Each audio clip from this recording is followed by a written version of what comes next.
How is everybody doing? In today's video, I'm going to go over tips and tricks to help you take on Orcus MWZ's end boss. Straight away, I'm going to tell you right now, he is not as hard as the developers seem to make him be. For the game launch, they were certain in saying that it would be very hard for a 3-man to do it, and you would need up to a 6-man squad to do it. I did it completely solo. This is how I did it, and these are some tips and tricks to help you in your deployment when fighting the end boss. I'm Nomad, and here on the channel, we cover everything MWZ. We're on the road to 10,000 subscribers. I'd love to have you in the community, but without further ado, let's get straight into it. So first off, when you're fighting Orcus, he's going to be at the last mission in Act 3, so it's going to be a story mission, and they're going to take you to a specific zone. You know how all the story missions do. The final story missions, they take you to a new zone. So once you're there, you may or may not have a buy station in that zone. There's times where a buy station will be there, different perks. Sometimes the buy station perks will not be there. The perk I really recommend you bringing in is going to be stamina up. I recommend this perk across the board, whether you're in a tier 3 zone, tier 2 zone, or just generally playing the game.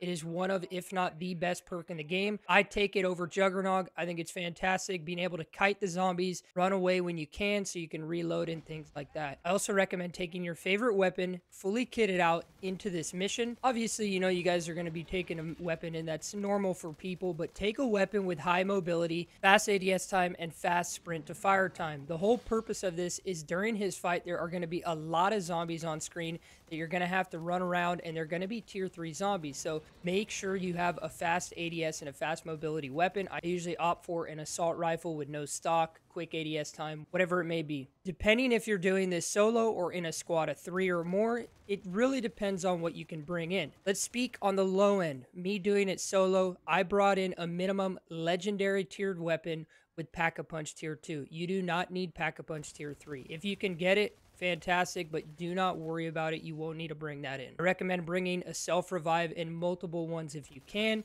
You really will not be getting downed during this fight as long as you're running. That is the name of the game for his fight. Keep your distance from him. He will disappear and go into the earth, and he'll have this ability where he will go under the ground for a long time and then pop out. And if he pops out under you, he's going to fly you in the air and he's going to swallow you, and you will die in one hit. And it's over. It's done. You lose everything. Keep your distance. It's very easy to run around his boss area. There's a lot of ammo caches around, so do not worry about that.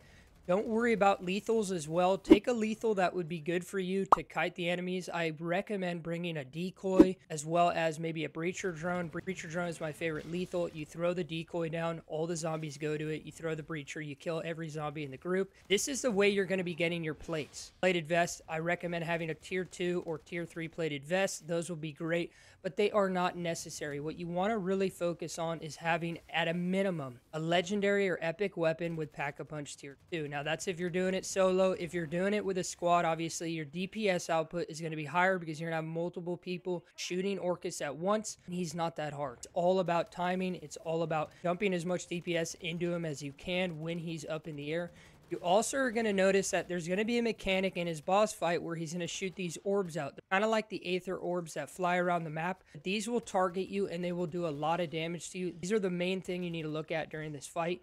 Zombies, not that hard. Keep your distance. You're going to be fine. These orbs will chase you around, and they will constantly do damage once they get towards you. They're easy to kill. He'll shoot about 2 to 3 at a time, and they'll constantly be getting shot out by him. Find him, take him out, then focus DPS on him. This video is pretty simple, but I just wanted to give some tips and tricks for anyone who's going in solo, someone who hasn't done the boss fight. If you guys want, totally willing to queue up with you guys, help the community out. That's why I'm here. I want to help the community out. I've finished everything. I'm just working on challenges and doing random challenges in the game, so I'm willing to queue up. We can create a 6-man, we can create a 3-man, whatever it may be, and I'll help you guys out. I hope this video helps you in any way. If it did, drop a like on it, as it helps me and the channel grow, and it helps the video get out to more people. And again, I'd love to have you in the community. We're on the road to 10,000 subscribers, so subscribe to the channel, and as always, guys, stay happy, stay hyped, and have a beautiful day.